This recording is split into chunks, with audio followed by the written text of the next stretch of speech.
여러분의 강의한 44쪽에 강의 내용이 있습니다. Page 44.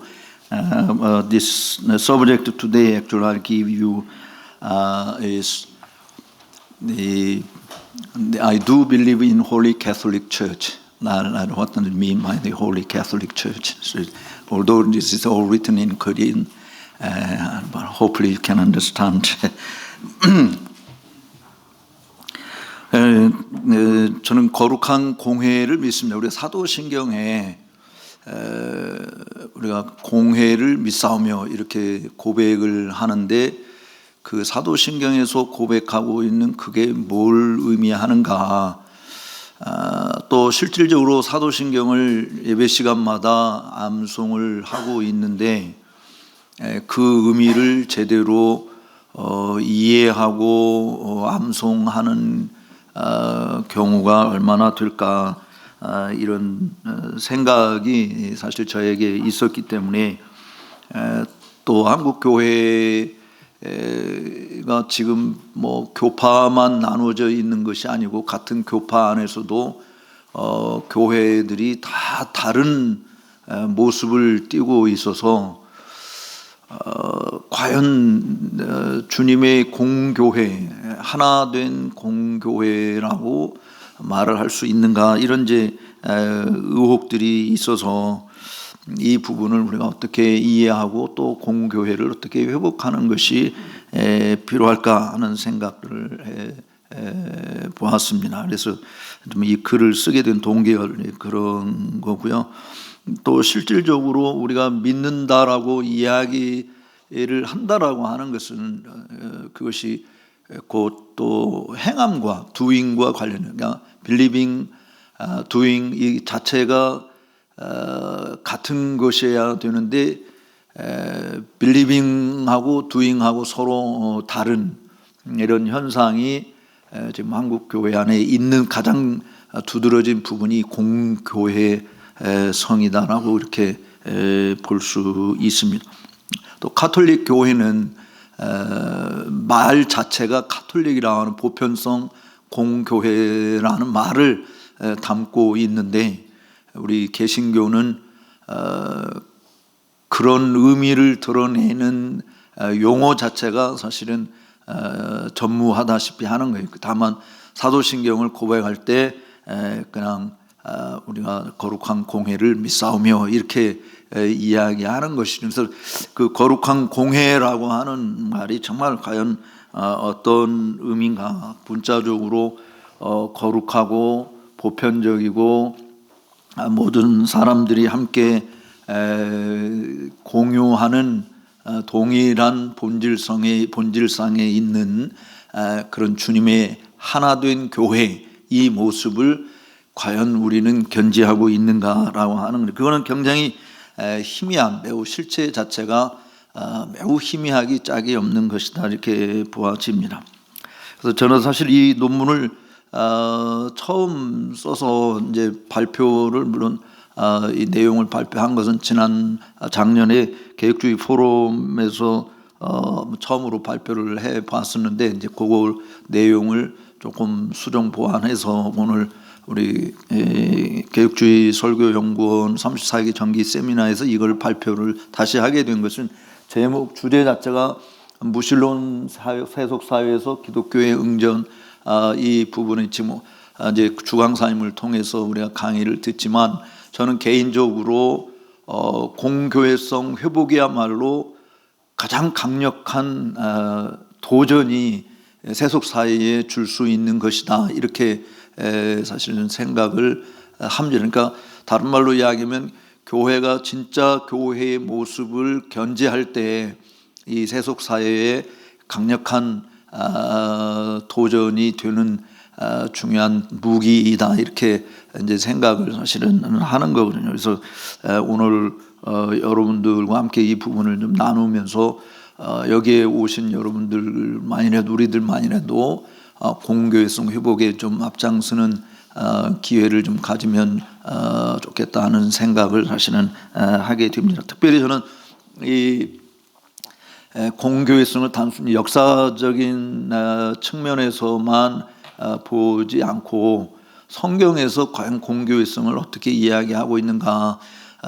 그 공교회성이 성경에 이제 물론 교회는 우리가 신약 교회 베드로의 신앙 고백을 토대로 해서 교회 이야기합니다만은 구약 성경에서 저는 공교회성을 찾을 수 있다 이렇게 보아주고 그 중에 여호수아를 통해서 적과 꿀이 흐르는 가나안 땅을 분배받는 이 분배받는 과정 그리고 분배한 후에 이스라엘의 모습 이것이 공교회성을 말하는 것이다. 이제 그런 내용을 가지고 사실은 말하려고 하는 게. 근데 이제 저는 원래 이 부분을 여호수아서를 읽으면서 사실은 이게 참 교회의 모습이 이렇다 이런 거를 제가 이제 스스로 깨닫게 되었는데 하나님 은혜로 깨닫게 되었는데 근데 내가 깨닫게 되었다고 그래서 이것을 사람들한테 발표할 수가 없잖아요.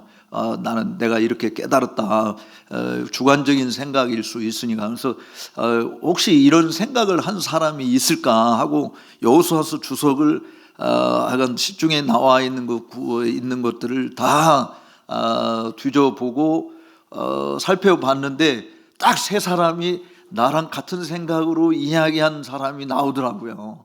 그래서 너무너무 사실은 기뻤는데 이제 문제는 그 세 사람 중에 다 어느 누구도 이것을 장황하게 공교회성을 설명한 사람은 없었고 다만 이런 한 서너 줄 정도로 이렇게 언급하고 물론 주석이니까 그런 것이었지만 그래도 주석에서 그런 말을 한 사람이 있었다라고 하는 것에 대해서 저는 굉장히 기쁨을 얻고 그래 뭐 나 혼자만의 생각이 아니라 다른 사람들도 이렇게 생각하는 분들이 있구나라고 해서 사실은 그 부분을 여러분들에게 소개를 하는 것입니다. 그래서 먼저 교회의 보편성, 캐톨리시티 또는 유니포미티인가 아니면 스탠다이제이션인가 사실 우리말의 획일성을 뭐라고 표현하는 것이 그래서 포뮬레이션도 아니고 그냥 보통 그냥 획일성 하니까 사전에서는 다 그냥 유니포미티를 이야기를 하는데 과연 스탠다이제이션이라고 이야기할 수 있는 이 부분인가? 그러니까 교회가 보편적이다라고 이야기하는 것은 사실은 획일성을 추구하는 마치 로봇처럼 움직이는 아니면 공장에서 상품 찍어내듯이 하는 그런 것은 아닌데 이 보편성을 우리가 뭘로 어떻게 규정을 해야 될 것인가라고 하는 것을 먼저 보면 여기 잠시 내용을 그냥 읽어보고 지나가겠습니다. 보편성은 획일성과는 구분된다. 모든 사람이 평등하지만 획일적으로 창조하지 않으신 하나님의 섭립처럼 지역 교회들도 규격에 맞춰서 물건 찍어내듯이 동일한 형태를 지녀야 함을 의미하지는 않는다. 그러나 회사가 다르다고 해서 자동차라고 하는 전체 이미지도 달라지는 것이 아니듯이 자동차라는 이미지 자체는 보편적이잖아요. 보편적으로 자동차를 구성하는 요소들, 외관과 내부 구조는 누가 보아도 자동차이지 자동차를 비행기로 본다든지 또는 기차로 인식하는 사람은 아무도 없지 않습니까? 그러니까 자동차라고 하는 범주 자체를 회사는 다 달라요. 그렇지만 그 범주 자체는 벗어나지 않는다. 자동차의 기능도 동일한 것이 이것이 보편적 통일성이라고 하는 것이죠. 마찬가지로 지역에 흩어져 있는 주님의 교회도 공장에서 상품을 찍어내듯 동일한 모양과 동일한 멋과 또 동일한 외관과 하부 구조해야 한다는 것을 말하는 것은 아닙니다. 그러나 적어도 누가 봐도 이것은 주님의 교회이다 라고 하는 보편적 인식과 통일성을 견지할 수 있어야 된다. 근데 그것이 외관적인 교회 건물을 가지고 말할 수 있는 것은 아니잖아요. 또 프로그램이 갔다 오든지 특정 교파에 속했다고 해서 그것을 보편적이다라고 말할 수 있는 것도 아닌 것입니다. 실제로 필리핀에 가보면 그 이글레시아나 그리스도교라고 하는 그 교단이 있는데 이 교단은 교회당 규모가 크기는 다 달라도 모양은 똑같아요. 그러니까 뭐 예를 들어서 현대차 아반떼다 하면 아반떼의 모양이 대형차처럼 큰 모양이 있고 작은 것이 있게 하듯이 그런 건데 하여간 이 필리핀의 이 2단 교회인데 이거는 이제 로켓 모양의 그 기둥들을 이렇게 세워서 휴거를 하게 되면 그 로켓을 타고 하늘로 올라간다라고 하는 그들의 신학 사상을 대변하는, 그래서 필리핀의 어느 지역에 가도 이 교회는 교회당 건물이 다 똑같아요. 근데 뭐 크기는 다 달라도 모양 자체가 다 똑같아요. 그래서 그런 외형적인 면에서 보편교회다. 근데 그들은 사실은 하나, 우리는 다 같은 하나인 형제 자매다라고 하는 것을 그 외형적인 건물 형태로 사실은 표현하고 있거든요. 그러니까 우리가 교회의 보편성을 이야기할 때 과연 그런 외형적인 것을 가지고 말할 수 있는 것인가? 그것은 결코 아니에요. 로마 가톨릭도 보면 교회당은 물론 뭐 유럽에 옛날부터 지어진 가톨릭 교회당들은 뭐 거의 모양이 비슷비슷한 것들이 있지만 그래도 교회당 자체 건축적인 측면에서 다 다르잖아요. 그러니까 가톨릭 교회라고 이야기할 때 건축적인 면에서 가톨릭 교회다 이렇게 이야기하는, 물론 가톨릭의 특성들이 있기는 있어도 가톨릭의 실질적으로 내부 구조, 그리고 그들의 교리, 뭐 그들의 어떤 직제, 그들의 모든 그 하는 이 하나님께 나아가는 방식, 뭐 이런 것들을 통해서 보편교회를 이루고 있듯이 우리 개신교도 보편교회라고 하는 것을 어떻게 구현할 것이냐라고 하는 부분을 생각해 보는 것입니다. 그러니까 성경에 등장하지 않는 용어, 트리니티라는 삼일체라는 용어와 마찬가지로 여기 이 보편성도 성경에 등장하지는 않는데, 근데 그 용어 자체가 누구에 의해서 처음으로 쓰여졌느냐, 이거를 사실은 학자들도 다 정확한 정설이 없습니다. 여기 제가 헤르만 바빙크가 쓴 글에서 잠깐 인용을 해보면, 바빙크는 이 용어가 서문학교에서 보낸 이그나시우스의 서신에 등장한다고 언급을 했어요. 그에 따르면 공교의 개념이 이미 교회 안에 알려진 개념으로 사용되고 있었다. 그러니까 초대교회에 이미 공교의 개념이 존재했다라고 하는 것을 사실은 바빙크가 지적을 하고 있는데요. 그러나 이제 또 학자들의 이야기 보면 폴리가미 순교에 관련된 내용에 언급한 초대교회 서신들 속에서 등장하는 이 개념에 대한 인식은 그 이후 곧장 온 교회는 널리 알려진 것으로 이렇게 확인이 되어집니다. 그래서 2세기 중엽부터 교회를 위협하는 이단들의 등장이 어쩌면 교회의 통일성 혹은 보편성을 말할 수밖에 없게 하지 않았는가 하는 생각을 합니다. 그 때문에 완전한 상태의 교회로 간주된 보편성의 강조점에서 이단적인 것과 구별되며 대립되는 정통적이라는 개념으로 교회의 보편성이 굳어져 간 것이다, 이렇게 이야기합니다. 이후로 교회는 공교회적 혹은 정통적이라고 하는 용어가 서로 상호 교환되어 사용하기에 이르면서 분리자들과 이단들의 작은 집회들에 맞서는 폭넓은 교회 공동체를 뜻하는 말로 정착이 된 것입니다. 바빙크에 의하면 어거스틴을 포함한 초대교회 교부들이 사용한 이 개념은 세 가지 의미를 담고 있습니다. 첫째는 사방에 흩어져 있는 참된 주님의 모든 교회들을 포함한 하나의 교회 공동체다, 이런 말이에요.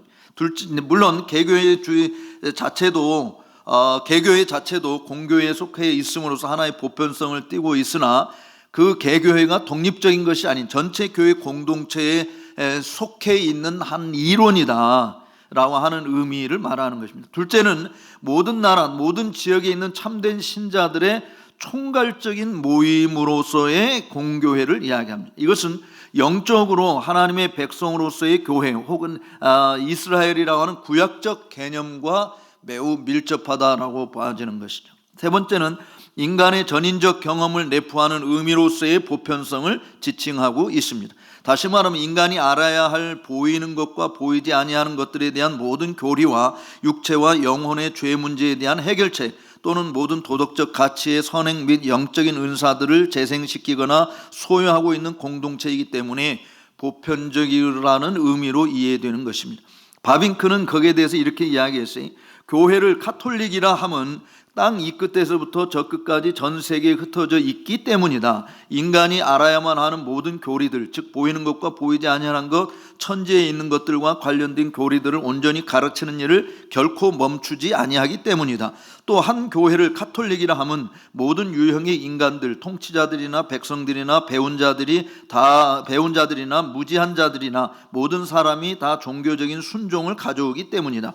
그리고 교회가 영육 간의 모든 죄를 차별 없이 다루고 치유하기 때문이며, 선한 행실로 나타나든 또 혹은 또 모든 형태의 영적인 은총들로 표현되든 덕스러운 모든 것들을 소유하고 있기 때문이다. 이렇게 지금 바빙크가 설명한 내용들을 보게 되어지면 이렇게 이런 개념이 정착되게 된 성경적인 근거가 과연 뭐냐, 성경이 이에 대해서 말하고 있는 것이 뭐냐, 그리고 역사 속에서 교회가 이 문제를 어떻게 이해했는가. 그래서 본 이 논고 자체가 그리스도께서 교회의 머리이신 것과 그를 중심으로 교회는 한 몸을 이룬다는 측면에서 보편성을 이야기하고, 마지막 결론 부분에서 이제 구약의 땅 분배 사건을 통해서 적용을 해보려고 하는 것입니다. 우리가 다 알다시피 교회는 어디에 있든지 규모가 어떠든지 다 예수님의 교회라고 하는 거 인정을 하시죠. 네. 근데 이제 제가 신학교에서 강의하면서 늘 첫 시간에 학생들한테 묻는 질문 중에 하나가, 전사님들이 심우하고 있는 교회가 주님의 교회가 아니라고 하는 사람 손들어 보라 그러면 한 사람도 없어요. 다 주님의 교회라고 이야기해요. 그 다음에 질문이, 그러면 전사님이 심우하는 교회들이 다 똑같습니까? 아니면 다릅니까? 라고 하면 다 다르다라고 이야기합니다. 그러면 A교회가 주님의 교회면 B교회는 아니지 않느냐? B교회가 주님의 교회면 A교회는 주님의 교회가 아니지 않느냐? 주님의 교회는, 주님은 A교회의 주님이나 B교회의 주님이나 주님은 같은 주님이지 꼬리가 12개 달린 백녀시 같은 신을 모시고 있는 교회가 아니지 않느냐? 예수님이 A라고 하는 교회에서는 빨간색으로 나타나고 B라고 하는 교회